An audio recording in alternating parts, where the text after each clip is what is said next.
Pai do Senhor para os irmãos. Você crê que Jesus fala através da pregação da palavra? Então, se você crê, abra a sua Bíblia. Gênesis 6:8.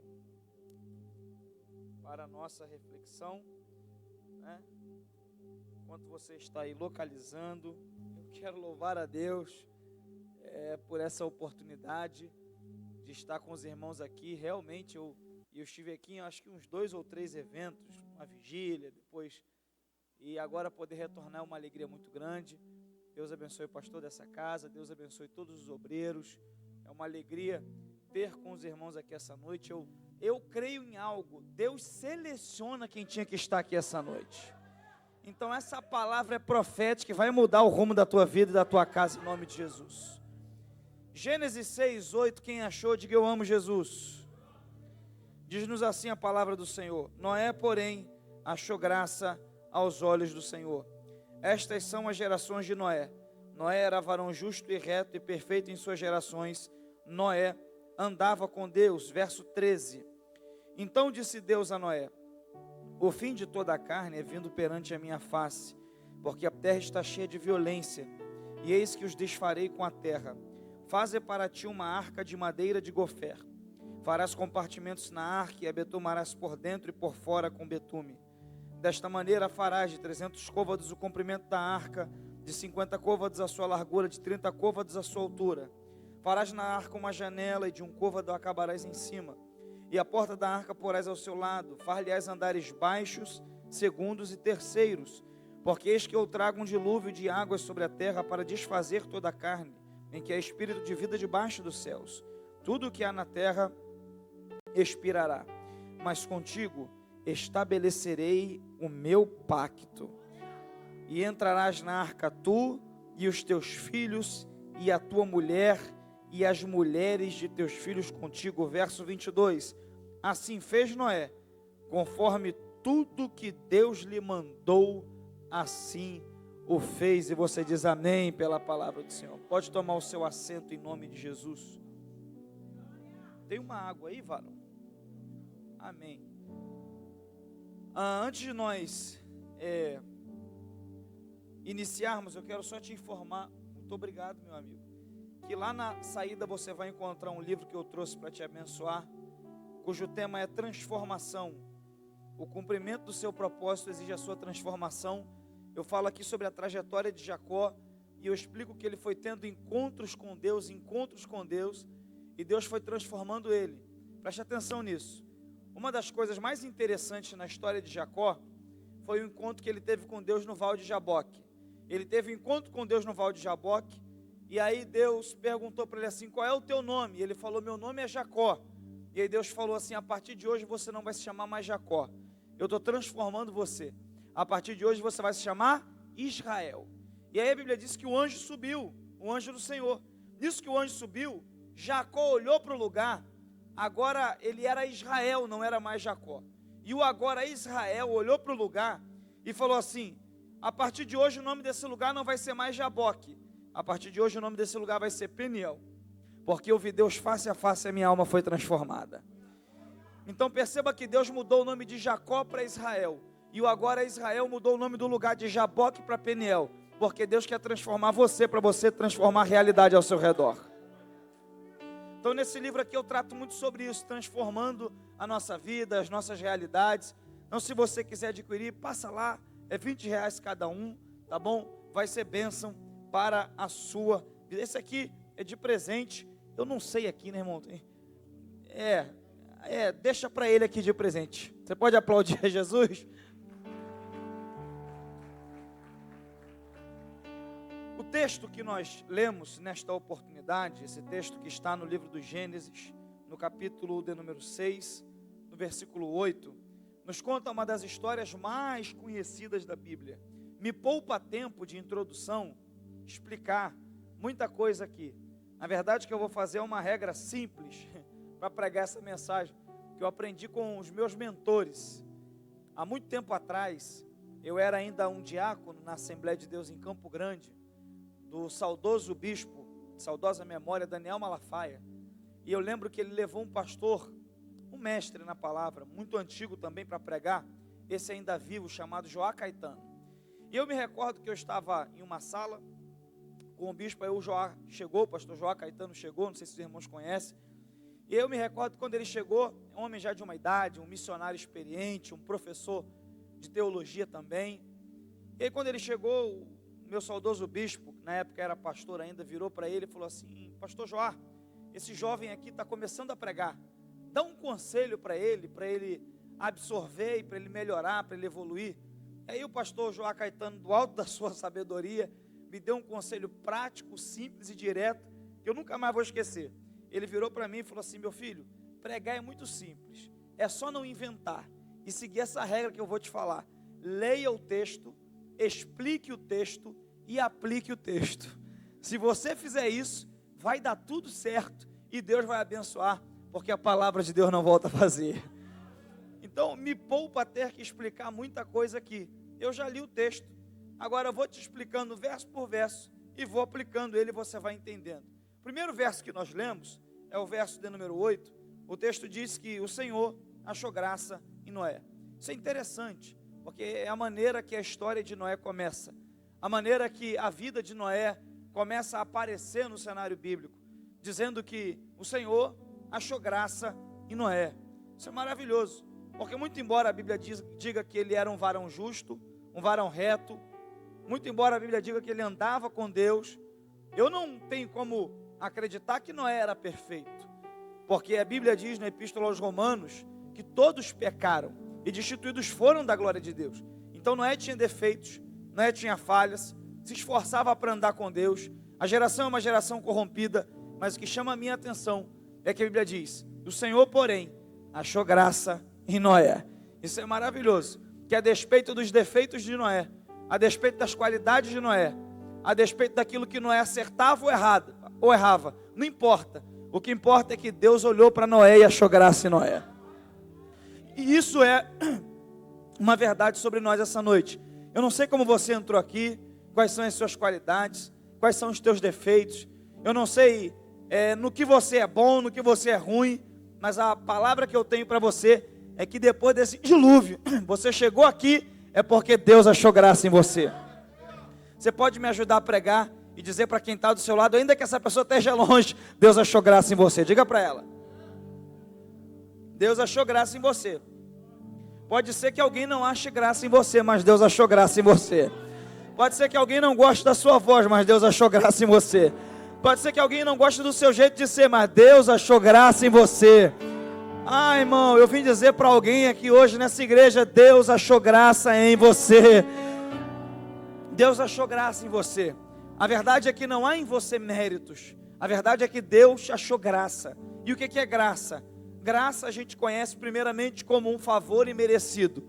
Nós não merecíamos. A verdade é que nós íamos em direção ao inferno, mas Deus olhou para nós e achou graça em nós. Então o favor imerecido, porque Ele achou graça primeiro, Ele libera a salvação sobre nós, através do sacrifício de Jesus. Então primeiro, graça é um favor imerecido. E a segunda coisa que você precisa entender sobre Deus achar graça, é que além de graça ser um favor imerecido, graça é um favor capacitador. Por quê? Porque Paulo diz que pela graça ele conseguiu fazer tudo o que ele conseguiu fazer. Paulo diz: pela graça de Deus eu sou o que sou, e a sua graça não foi vã para comigo. Então eu percebo com isso que graça é favor imerecido, e graça é favor capacitador. Então pela graça eu recebo o que eu não merecia, e pela graça eu consigo fazer o que eu jamais poderia fazer sozinho. E isso está na história de Noé. Pela graça ele recebeu salvação com a sua família. E pela graça, Noé, que era agricultor, conseguiu ser um grande construtor de uma grande embarcação para salvar a casa dele e a família dele. Então pela graça você recebe o que você não merecia, e pela graça você consegue ser o que você jamais conseguiria sozinho. Aleluia! Merecia um glória empolgado da tua parte a fim de dizer que pela graça você vai ser tudo aquilo que Deus quer que você seja, em nome de Jesus de Nazaré. Pela graça. Então pela graça eu recebo o que eu não merecia, e pela graça eu consigo ser o que eu jamais poderia sozinho. Ou você acha que eu cheguei aqui porque eu tenho alguma qualidade assim? Não, é graça de Deus, irmãos. É graça de Deus. Se você prega é pela graça, se você canta é pela graça, Se você ora é pela graça. Se você administra é pela graça. Se você compra, vende é pela graça. Tudo é pela graça. É graça. E aí a gente vai perceber os efeitos agora dessa graça na vida de Noé. A começar do fato de que Deus acha graça nele. E Deus vai revelar para ele o que vai acontecer mais à frente. Deus diz assim para ele: o fim de toda a carne é vindo perante a minha face. A terra está corrompida e eu vou destruir tudo. Só que tem um detalhe: contigo eu estabelecerei o meu pacto. E você vai fazer uma arca. E vai entrar nessa arca você, a tua mulher, os teus filhos e as mulheres de teus filhos contigo. Eu gosto muito disso, irmãos. Porque a Bíblia não diz que Deus achou graça na mulher de Noé. A Bíblia não diz que Deus achou graça nos filhos de Noé. A Bíblia não diz que Deus achou graça nas esposas dos filhos de Noé. Mas porque Deus achou graça em Noé, resolveu salvar toda a família de Noé. E se eu te falar que tem gente na tua casa que não quer nada com Deus? E se eu te falar que tem gente na tua família que murmura de você vir tanto à igreja como vem? E se eu te falar que tem gente que reclama e fala mal de você porque você é crente, mas porque Deus achou graça em você, vai salvar essa pessoa lá fora? Eu vim no mês das famílias dizer para alguém aqui essa noite: porque Deus achou graça em você, vai libertar pessoas na tua casa. Porque Deus achou graça em você, vai salvar pessoas na tua família. Porque Deus achou graça em você, aquele homem por quem você está orando não vai descer a sepultura. Porque Deus achou graça em você, vai ter salvação para a tua casa, em nome de Jesus de Nazaré. Porque Deus achou graça, Ele resolve salvar. A gente vê isso o tempo todo na Bíblia. Deus achando graça em uma pessoa e por causa disso salvando toda a família. A Bíblia diz que o carcereiro estava lá guardando Paulo e Silas. De repente eles começaram a cantar e orar. Veio um grande terremoto, o alicerce da prisão tremeu. E a Bíblia nos informa que tudo se abriu, as portas. E o carcereiro gritou: vou me matar, acabou para mim. E Paulo gritou: não precisa fazer isso não. Crê no Senhor Jesus que será salvo tu e a tua casa. Eu não sei em que estágio estão certos parentes teus. Porque tem gente, irmão, que a gente prega. Tem gente na minha família que não é crente. A gente prega, fala, traz na igreja. Até quando consegue vir, a gente olha para o banco e a pessoa está com cara de múmia na igreja. Não entendendo nada. Dizendo né? Aí alguns dizem: tem uma energia legal aqui, né? Amém. Aí vai embora e não entende nada. Porque esse negócio aqui do qual a gente participa, isso é muito espiritual, irmão. Isso é só para quem Deus quer revelar e quer mostrar. Mas a boa notícia é porque Deus achou graça em você, vai revelar para ele e para ela em nome de Jesus. Então você precisa entender essa realidade. Deus achou graça em Noé. E por isso Deus resolveu salvar toda a casa de Noé. E Deus salva a casa de Noé através de um projeto que Deus dá a ele. Esse projeto envolve uma planta. E é a planta da arca. A Bíblia diz que ele recebe de Deus a largura, o comprimento, a altura, a quantidade de portas, como seria a janela. Isso é lindo, porque Deus tem uma planta para Noé, para salvar a casa de Noé. Deus dá um parâmetro para ele, daquilo que ele deveria fazer e como fazer. Eu tenho uma palavra para você: Deus quer salvar a tua casa. Mas Deus não vai salvar a tua casa através de Facebook, de WhatsApp, não vai salvar a tua casa através de nada disso. Deus vai salvar a tua casa através da planta que está na palavra. É seguindo a planta da palavra que vai ter salvação na tua casa e na tua família. É entendendo a palavra, recebendo a palavra e vivendo a palavra na tua casa. E aí o texto vai mostrar para nós como vai ser a planta dessa arca. A gente vai percebendo algumas lições aqui. A primeira é que Deus diz assim: você vai construir essa arca. E a arca é de madeira de gofé. Ou seja, Deus diz para ele: a arca é de madeira de gofé. Deus especifica a madeira. E a gente vai aprender alguma coisa aqui, porque a madeira de gofé, de acordo com o dicionário bíblico Wycliffe, era uma madeira maleável, era uma madeira macia. É semelhante a uma goiabeira, uma madeira maleável, macia. Então perceba que Noé vai construir a arca de uma madeira que é maleável, de uma madeira que é macia. Não é uma madeira dura. E eu quero que você guarde isso. a arca da salvação para a tua casa, você vai conseguir ganhar a tua casa através de uma madeira de gofé. Tem que ser maleável. Porque a verdade é que se a gente for duro demais e rígido demais, a gente acaba não ganhando as pessoas, mas colocando elas para fora.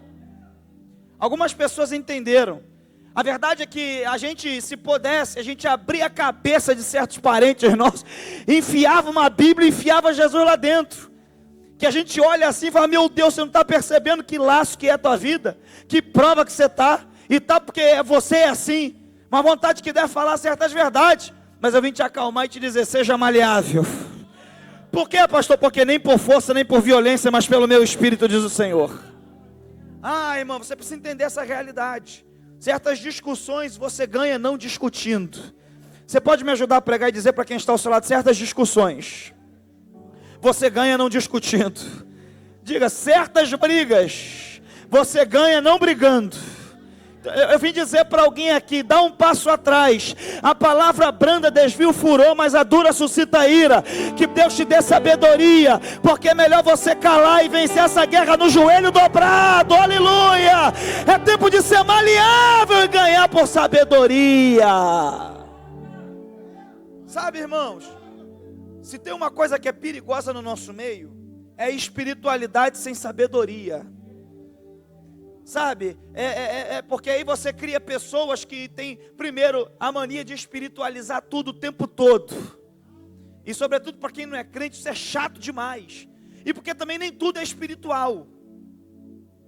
Esses dias eu fui comer tinha pregado numa igreja, aí o irmão, depois teve uma janta, o irmão trouxe uma coca, eu disse, glória a Deus. Aí, só que quando eu olhei, era aquela normal, eu falei, varão, tem 0 aí? Aí ele virou para mim e falou, poxa pastor, não tem não, mas por que você não toma? Eu tomaria 0. Eu falei, porque eu não sou tolo, na minha família tem dezenas de casos de diabetes, eu vou cortando o açúcar como eu posso, aonde eu posso, porque eu não quero daqui 20 anos, 15 anos, estar tendo que fazer campanha na igreja para Deus me curar de um problema que eu posso evitar. Diminuiu, glória a Deus agora, tá vendo? Então eu vim aqui para te dizer que tem problemas que você pode evitar sendo maleável. Tem coisas que você tem que evitar, irmãos. E Deus te trouxe aqui para dizer o mal que pode ser evitado, que você tenha sabedoria para evitar.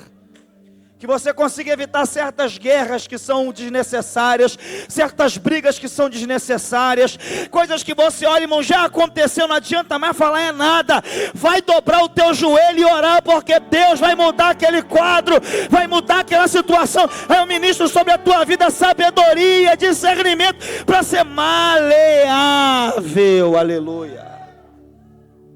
Maleável, irmão, a gente tem que ser maleável, tem que ter sabedoria. Seja macio, irmão. É isso aí. Repete comigo, Deus me chamou para ser sal, mas não precisa ser grosso. O sal refinadinho também salga, diga aleluia. Então primeiro a madeira é uma madeira maleável. É uma madeira maleável, você precisa entender essa realidade. Quase todas as vezes na Bíblia que madeira também aparece, está ligado à salvação. A gente olha, por exemplo, para o cajado. Deus falou para Moisés assim, eu vou libertar meu povo do Egito. Eu vou tirar eles da opressão, vou livrar eles da escravidão. Aí Moisés falou como? Com esse cajado aí que está na tua mão, madeira.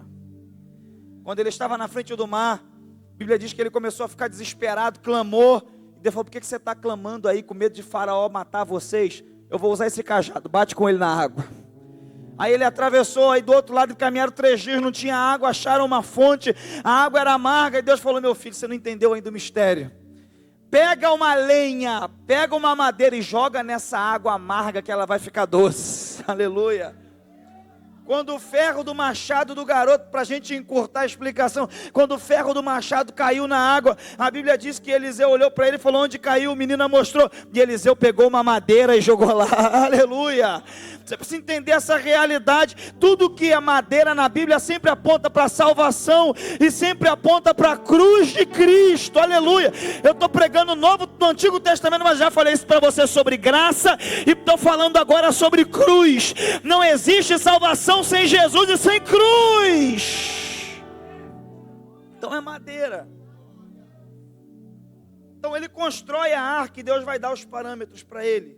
E a gente vai aprendendo algumas coisas com isso aqui. Deus diz para ele assim, ó: você vai colocar nessa arca, você vai fazer ela de madeira de gofé. Você vai construir compartimentos na arca. Repete comigo: compartimentos. E Deus diz para ele: você vai construir andares. Repete: andares. Então perceba que a arca tinha compartimentos e tinha andares. Então a arca, irmãos, diferentemente do que todo mundo, ou do que muita gente pensa, que a arca era tipo um caixotão e ficava todo mundo junto numa bagunça terrível. Não.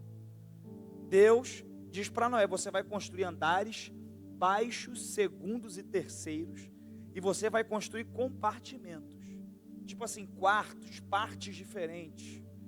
Então isso aponta aqui para algumas coisas que eu quero explicar para você. A primeira é que Deus não é um Deus de desordem, Deus é um Deus de organização. Sabe? Você precisa entender isso. Deus começa o plano dele de reconstruir a terra, de reconstruir o mundo em 7 dias, porque ele é um Deus de organização.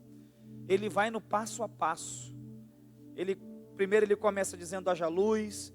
Você já teve a experiência de ter que arrumar um quarto escuro, algum lugar escuro? A primeira coisa que você precisa fazer é acender a luz, para saber por onde começar, o que tem que tirar, o que tem que limpar, o que tem que arrumar, o que tem que entrar, o que tem que sair. Então Deus é um Deus de organização. Ele reconstrói tudo em 6 dias, no 7º ele descansa. Quando o povo saiu do Egito e estava peregrinando no deserto, Deus falou para Moisés assim: você vai separar esse povo por tribos. A arca e o tabernáculo vai ficar no meio, e cada tribo vai ter a sua bandeira, cada tribo vai ter o seu maioral, cada tribo vai ficar num canto específico, numa direção específica. Quando o tabernáculo levantar, que a nuvem levantar, todas as tribos vão em ordem, porque Deus é um Deus de ordem. Deus estabeleceu o calendário para Moisés, e Deus falou assim: olha, vamos fazer 3 festas aí anuais, vamos organizar, porque Deus é Deus de organização. Quando Jesus foi multiplicar o pão e o peixe, ele virou para os discípulos e falou: coloca todo mundo sentado aí, traz aqui os 5 pães e 2 peixinhos, porque Deus é um Deus de organização. Jesus poderia viver a qualquer maneira, e ele podia ser desorganizado, porque ele dizia para Pedro assim: vai no mar e pega um peixe. Dentro da boca do peixe tinha dinheiro, mas Jesus era tão organizado que tinha até tesoureiro no ministério dele. Não era muito bom não, era ajuda, mas tinha.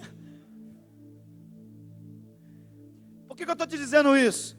Porque esse é um mês da família, podia trazer uma mensagem de avivamento, mas eu sou pastor de igreja também hoje, e eu entendo, irmão, que tem coisa na nossa vida que não é a oração que resolve, é a organização. Diminui, glória a Deus de novo. Tem coisas que você não vai resolver com oração, com unção, mas com organização e gestão. Aleluia. Ah, pastor, eu ganho 1.000, mas gasto 10. Ah, pastor, eu ganho 2 e tenho um cartão que é 5.000, então eu ganho 7 ao todo, né? E aí você entra numa bola de neve, e daqui a pouco está pedindo cartão dos outros emprestado, enrolando a tua vida, enrolando a dos outros. Pô, mas eu sou dizimista fiel, pastor, e eu sou ofertante liberal, mas um princípio não anula o outro.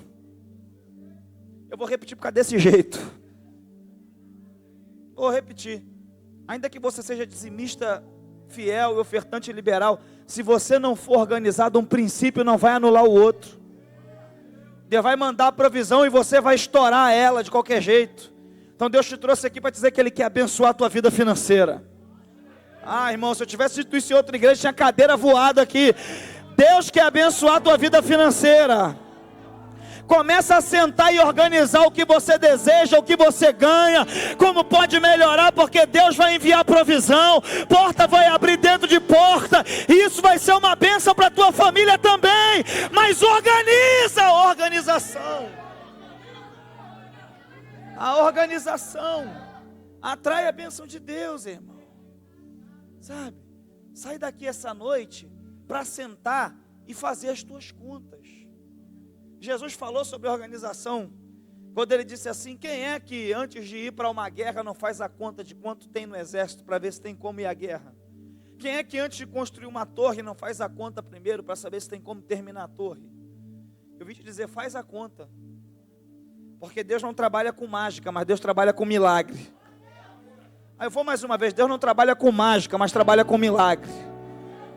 Viver uma vida desorganizada e esperar prosperar, você está querendo mágica. Agora, se você organizar, o milagre Deus vai mandar e a provisão vai chegar na tua vida, em nome de Jesus. Então Deus é Deus de organização, por isso Ele vai dar uma linha de organização para Noé. E essa organização consiste em fazer andares baixos, segundos e terceiros, e compartimentos em cada andar. Por que isso, pastor? Porque você sabe, eu não preciso fazer força para te explicar isso, que vão vir a Noé animais de toda sorte de espécie. E a Bíblia diz que eles vêm a Noé, e aí você precisa entender uma coisa. Para que servem esses compartimentos? Porque tem um compartimento da provisão, tem um compartimento que é onde Noé vai dormir com a esposa dele, tem um compartimento que é onde o filho dele vai dormir, tem um compartimento que é onde vão ficar os animais peçonhentos, tem um compartimento que é onde vai ficar o lobo, tem um compartimento onde vai ficar a ovelha, tem um compartimento, tem andares, dependendo dos animais mais perigosos ficam mais embaixo, os mais tranquilos no meio, e aqueles que são domesticáveis ficam no andar de cima, junto com Noé e a família dele. Você está conseguindo pela explicação entender que a tua vida você tem que ter compartimentos, você tem que saber separar, discernir. Primeira coisa que você precisa entender é que a tua vida ela é dividida em 3 níveis. Quantos níveis? A tua vida é dividida em 3 níveis. O primeiro nível é o nível público, é o nível que todo mundo pode saber. Tem coisas na tua vida que são públicas, e é bom que sejam. Por exemplo, eu estou pregando aqui, tem uma aliança no meu dedo. É pública a informação de que eu sou casado. Aleluia. E essa é uma informação que tem que ser pública mesmo. Eu já chamei a atenção de obreiros e de gente lá na igreja que queria ir para a igreja sem aliança. Não, pastor, é que eu perdi, fui roubado. Falei, mete qualquer coisa no teu dedo aí em nome de Jesus, irmão. Mas vou botar um anel assim, bota qualquer coisa aí em nome de Jesus. Porque é uma argola de qualquer coisa, irmão. O negócio é colocar alguma coisa. Porque pelo menos o demônio do engano está repreendido com isso aí. Quem quiser entrar, vai entrar por maldade mesmo e por malignidade e vontade de pecar de forma quanto mais. Então tem coisas que são públicas. Seu estado civil é algo público. Seu ministério tem coisas que é pública. O meu nome é público, Bruno Fernandes. Todo mundo sabe. Sou casado, sou família. E é bom que seja público. Público meu, a sua informação sobre isso, é bom que seja. Você não tem por que esconder. Não, pastor, eu quero esconder essa varoa aqui, ela é muito bonita. Para de desculpa. É porque você é casado, diga glória a Deus. Então, o primeiro é público. Primeiro nível é o nível público. Segundo nível é o nível privado. Tem coisas que são privadas. Onde eu moro é privado. Não é para todo mundo saber. Os lugares que eu frequento são privados. Não é para todo mundo saber. Certas coisas na sua vida são privadas, não é para todo mundo saber. Porque nem todo mundo tem a mesma visão que você, porque nem tudo caminha no mesmo espírito que você. Nem todo mundo tem que saber o que você compra, deixa de comprar, os teus planos para o futuro, até porque aquilo que ninguém sabe, ninguém estraga e ninguém atrapalha. Então tem coisas que são privadas. Um círculo menor tem que ter acesso a certas informações. Tem coisas que são privadas. Eu tenho no celular esses rastreadores aí. Onde eu estou, minha esposa sabe, e meu pai e minha mãe sabem. Onde ele está, eu sei também. A gente fez um rastreador aí que a família está toda rastreada para a glória de Deus. Entendeu? Então, mas eles sabem. Esposa, meu pai, mãe e tal. Quando minhas filhas, tem 2 filhas, uma de 11 e uma de 8, quando elas começarem a andar sozinhas, eu vou rastreá-las também. Colar um adesivo delas, rastreado por Jesus e por mim. Então tem coisas que são privadas, um nível menor de pessoas, quantidade menor de pessoas tem que saber. E o terceiro nível, ou melhor dizendo, o primeiro nível, que é o nível mais profundo, é o nível íntimo. Repete comigo, íntimo. É o nível que só você e a sua esposa pode saber. A receita que você tem, irmão, para de ficar falando para todo mundo por aí quanto que você ganha ou deixa de ganhar. Sabe, para de ficar comentando as coisas.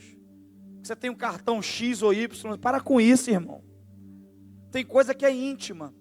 A tua intimidade com a tua esposa, a tua intimidade com o teu santo varão, isso é íntimo, irmão, não é para ninguém ficar sabendo, não. Sabe? Às vezes a gente percebe problemas que poderiam ser evitados com um pouco de sabedoria. O cara vira para o amigo de trabalho dele e diz: rapaz, você não sabe que loucura que é a minha casa. Aquele quarto é uma loucura. E aí daqui a pouco o colega de trabalho começa a cobiçar a mulher dele e vice-versa também. Então Deus te trouxe aqui para te dizer: tenha sabedoria para guardar no nível íntimo o que é do nível íntimo. Sabe? Então Deus manda Noé separar porque tem andares. Deus manda Noé separar porque tem compartimentos. Ou seja, cada animal fica no seu compartimento. Não dá para colocar o filho no compartimento de um animal, não dá para colocar um animal perigoso num compartimento de um animal manso. Isso aqui é importante também, porque cada pessoa na tua vida tem um compartimento. Você não pode confundir o lugar do amigo com o lugar do irmão, com o lugar da esposa, com o lugar do colega de trabalho. Cada um tem o seu compartimento, cada um tem que ocupar um espaço. Uma das coisas trágicas que a gente vê hoje em dia é o camarada ouvindo mais gente de fora do que gente da própria casa. É um filho ouvindo mais um colega da escola do que o pai e a mãe que ama ele e ela. Essa é uma realidade. Então Deus te trouxe aqui para te dizer: constrói a arca com madeira maleável. Constrói a arca com organização, com princípios. Constrói a arca com compartimentos, porque Deus vai salvar você, a sua casa e a sua família. E aí a Bíblia diz que Noé entra na empreitada da construção. Essa construção vai exigir dele um esforço, vai exigir dele trabalho, vai exigir dele ter que se esforçar para empreender, para fazer o negócio acontecer. E eu quero te dizer que Noé começa a construção dessa arca e termina a construção dessa arca. Mas uma coisa que você precisa entender: é importante você começar as coisas e terminar as coisas. Sabe qual é o problema de muitos de nós? É que a gente começa e não termina. Você começa um curso e não termina. Começa uma faculdade e não termina. Começa um projeto e não termina. Começa num departamento e não termina. Não encerra o ciclo nele, pede para sair. Deus te trouxe aqui para te dizer: aprenda a terminar o que você começou em nome de Jesus. Sabe? Tem uma bênção reservada, especial para quem termina. A Bíblia diz o que? Melhor é o fim das coisas do que o começo delas. Então só recebe o melhor quem vai até o fim das coisas. Eu não sei o que você começou e o que você está no meio de luta, mas eu tenho uma palavra para você: conclui, que vai ser bênção. Aleluia, o último vinho é o melhor vinho. Vai até o final nesse projeto, vai até o final nesse curso, vai até o final nesse empreendimento, vai até o final nessa visão, porque Deus vai te honrar e você vai receber e perceber que melhor é o fim das coisas que o princípio delas. Sabe, irmão, termina o que você começa. Não seja alguém que viva de começar coisas que não conclui, porque isso vai derrubando até a sua palavra no meio da tua família. E aí Noé começa a arca e Noé termina a arca. Nisso que ele termina a arca, a Bíblia diz que Deus dá uma ordem a ele. Deus diz a ele: betuma a arca por dentro e por fora. Repete comigo: por dentro e por fora. Então perceba que o betume não é só por dentro. E o betume, pastor, também não é só por fora. O betume é por dentro, irmãos, e por fora. E o que isso significa, pastor Bruno? Isso significa que aquilo que Noé tinha por dentro da arca, ele tinha que ter por fora. E eu estou falando aqui de salvação para a família. Uma das maneiras de você ganhar a sua família é sendo dentro de casa a mesma coisa que você é do lado de fora. Sabe qual o problema de muitos de nós também? É que muitos de nós somos uma coisa fora de casa e outra coisa dentro de casa. Tem gente que é educado com todo mundo fora de casa, é ajudador com todo mundo fora de casa, é gentil com todo mundo, cortês com todo mundo, mas em casa é um leão, irmão. Você precisa entender uma coisa: a obra de Deus na tua vida começa dentro da tua casa.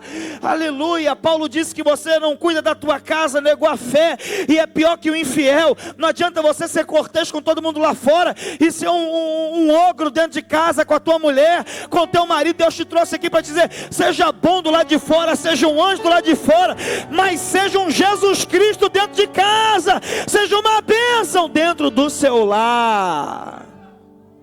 Diminuiu, glória a Deus, consideravelmente agora.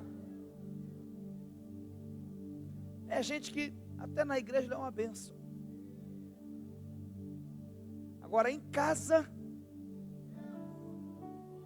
agressivo, brigão, qualquer coisinha levanta a mão para os outros. A Lei Maria da Penha te acha, tá? Você precisa entender essa realidade. Não seja uma bênção fora de casa, seja uma bênção na igreja. Mereci um glória a Deus. Seja uma bênção fora de casa, seja uma bênção na igreja, mas seja uma bênção dobrada na tua casa para a tua família. E aí Deus diz para Noé: betuma por dentro e por fora. Ele termina a arca, betuma ela, e o texto diz que ele entra nessa arca, ele, a mulher dele, os filhos e as mulheres dos filhos. E o que é interessante é que a epístola aos Hebreus diz que Noé foi um pregoeiro da justiça, que pregou naquela geração, mas ninguém ouviu a mensagem de Noé. E eu caminho para encerrar te dizendo uma coisa: Noé não ganhou o prefeito da cidade, Noé não ganhou os vizinhos, Noé não ganhou os primos, Noé não ganhou quem morava na quadra de trás da casa dele, mas Noé não perdeu a família dele. A minha oração é que você ganhe todo o bairro do Lins, do Meia para Jesus. Mas ainda que você não ganhe todo o Lins ou Meia para Jesus, que você não perca a sua família. Que no fim dos teus dias você diga: eu posso não ter ganhado o mundo, mas eu não perdi a minha casa para Deus. Você pode levantar a mão para pegar essa palavra. Pode ser que você não ganhe muita gente, mas você não vai perder os teus. Aleluia. Glória a Deus. Noé não perdeu a família. E a Bíblia nos diz que ele entra na arca, com a mulher, com os filhos, com as esposas dos filhos. Ele fecha a porta e ainda fica dentro daquela arca por cerca de 7 dias sem chover. Preste atenção nisso. Não estava chovendo quando Deus mandou Noé entrar na arca. Não estava chovendo quando Noé fechou a porta. Não estava chovendo quando ele juntou aqueles animais lá dentro. Mas ele fez tudo aquilo por fé. E aí depois de 7 dias começou a chover. Você tem que começar a entender que não é agir na hora que acontece, é agir na hora que Deus te fala o que vai acontecer. Aí ele entra e começa a chuva. O período da chuva é um período longo. As pessoas começam a morrer. Há diversos historiadores e teólogos que tentam conjecturar sobre o que acontece nesses dias com Noé na arca. Um trabalho exaustivo, muita dificuldade. Você imagina a quantidade de animais. Imagina Noé ter que ficar trancado. A pandemia foi um gostinho disso. Noé ficou trancado no lugar por muitos e muitos dias, trabalhando ininterruptamente, com família, com tudo. Você imagina a tensão, você imagina o desgaste emocional, você imagina a complicação. Eu lembro na pandemia, quando a pandemia começou, a minha sogra mora sozinha já, as filhas dela já casaram. Aí minha esposa me acordou um belo dia e falou: a pandemia está aí, sabe que mamãe é idosa, e ela está vindo aqui para casa. Sem problema. Ela vai vir quando? Ela falou: vem hoje, daqui a pouco está chegando aí, já pediu Uber. Amém. E aí, quando minha sogra chega lá em casa, tocou a campainha, eu fui lá abrir a porta. Quando eu abri, ela estava com 3 malas atrás dela. Eu olhei aquilo e falei: há poder no sangue de Jesus. Desgastante. Entendeu a mensagem? Nasceu na pandemia essa. Desgastante. Complicado. Mas Deus deu graça para mim e para ela. Porque é desgastante. Eu estou te dizendo isso, fazendo essa ilustração para deixar o clima leve. Para te dizer que dentro da arca era tenso. Mas pior ainda era fora da arca. Era só morte e corpo boiando. Pode estar tenso na tua família, mas o não ter família é muito pior, creia nisso. Teu casamento pode não ser o melhor do mundo, mas lá fora está muito pior, creia nisso. Tua família pode não ser a melhor do mundo, mas lá fora está muito pior. Sabe, irmão, a gente fica idealizando certas coisas, idealizando o casamento. E o que eu estou te falando aqui é uma mensagem sobre a realidade da vida. Uma das coisas que mais me incomoda, uma vez eu fui ouvir um pregador, pastor José, e eu lembro que esse pregador idealizava um perfil de homem e um perfil de mulher, que eu falei, tem que ser um anjo para ser desse jeito. Não é possível um negócio desse. Eu não creio, irmãos, em famílias perfeitas, porque não existe nem na Bíblia.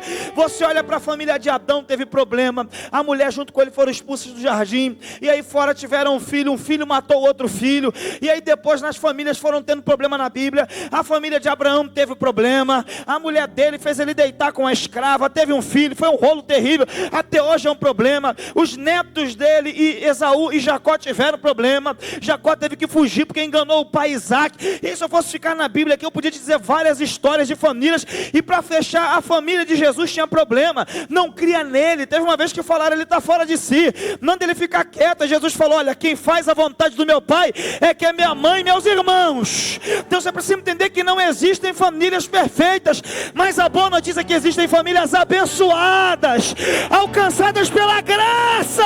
Quem entende pode dar um brado de glória a Deus. A tua família não é perfeita, mas vai ser abençoada. Vai ser abençoada. Bate no peito e diga, minha família não é perfeita, mas é abençoada por Deus. Não é perfeito, mas tem a bênção de Deus. Ah, Lamachuri me reva. Eu estou sentindo a presença de Deus aqui. Enquanto você adora, a tua casa é visitada, a tua família é visitada. A tua família não é perfeita, não vim te enganar, nunca vai ser. Mas Deus vai dar graça, vai ter perdão, restauração, restituição. Remia faragarrasse, toma. Aleluia. Você precisa entender isso. Então é tenso. É tenso. Mas é pior não ter família.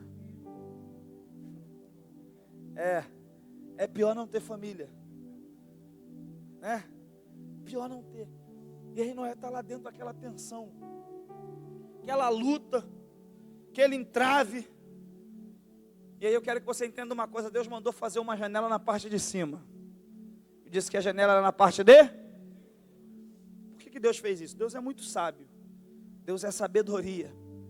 Porque Deus sabia que ia ser tenso. O tempo do dilúvio, a família, tudo. E a janela é o ponto de visão de uma arca. A janela é o ponto de visão de uma construção. A janela para o lado, você olha para os lados. Janela para frente, você olha para frente. Janela para trás, você olha para trás. Janela para cima, Deus manda Noé construir assim, porque Deus queria que ele olhasse para cima. E eu vim te dizer isso essa noite. No momento de tensão, levanta a tua cabeça e olha para cima. Abre a janela que está para cima, porque é de cima que vem graça, é de cima que vem consolo, é de cima que vem renovo, é de cima que vem a força para continuar caminhando, lutando por esse casamento, lutando por esse filho. Ah, recebe essa palavra, levanta a tua cabeça, porque não vem de homens, vem de cima. Olha para cima. É o caminho para encerrar. Porque Noé ficou esse tempo todo na arca, janela em cima, mas a história dele encerra com um texto, que eu quero encerrar com esse texto. Gênesis 9, 28. E viveu Noé, depois do dilúvio, 350 anos. O que é isso aqui, pastor? O dilúvio veio, foi tenso, mas passou. E a família de Noé permaneceu. O dilúvio vai passar, e a tua família, com as imperfeições e perfeições, você vai olhar para cima e ela vai permanecer. A crise vai passar e o teu casamento vai permanecer. A crise vai passar e a tua vida, as promessas de Deus vão permanecer. Me ajude a pregar, diga para quem está ao seu lado: o dilúvio passa. Diga para quem está ao seu lado: o dilúvio passa, mas a tua família permanece. Aleluia. A tua fé permanece. As promessas de Deus permanecem. Você pode ficar de pé dando glória a Deus.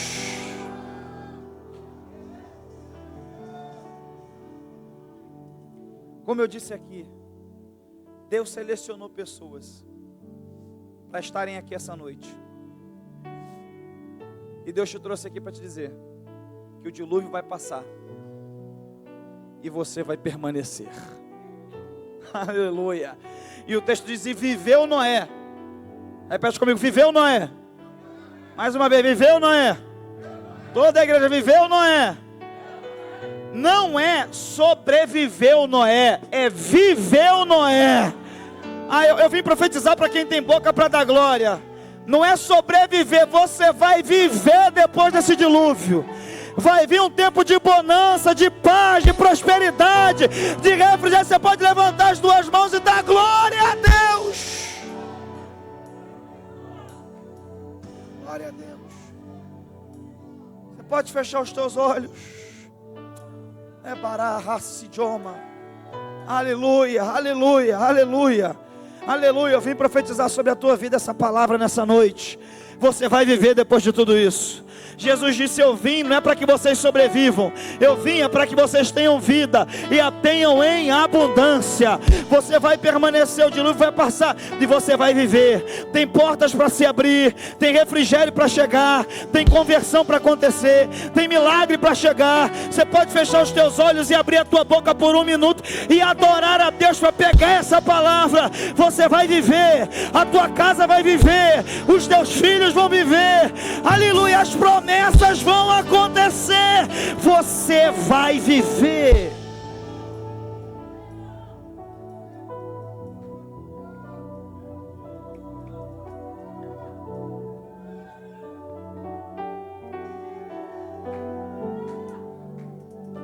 Coloca a mão no seu coração. Oh Deus, coloca a mão no seu coração. Eu vou devolver a quem é de direito. Mas eu quero orar por você nessa quinta da fé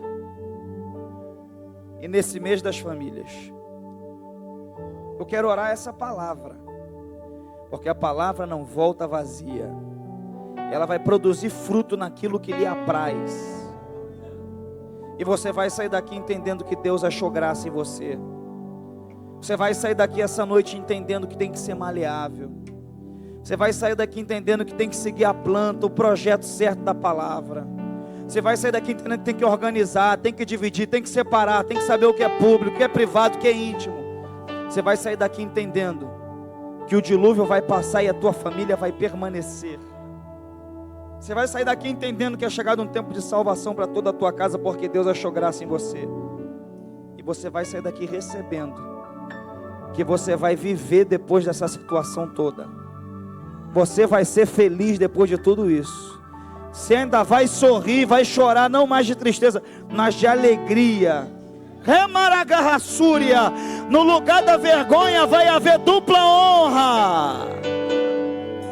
Ó Deus, em nome de Jesus, que essa palavra fique cravada em nossos corações, que nós pratiquemos ela, Senhor, em favor da nossa casa, em favor da nossa família. Guarda o nosso lar, Senhor. Abençoa os nossos, salva, cura, liberta, transforma. Nos dá sabedoria para nós ganharmos a nossa família e não perdermos ela. E que essa palavra fique cravada em cada coração essa noite. Em nome de Jesus. Você pode aplaudir ao Senhor?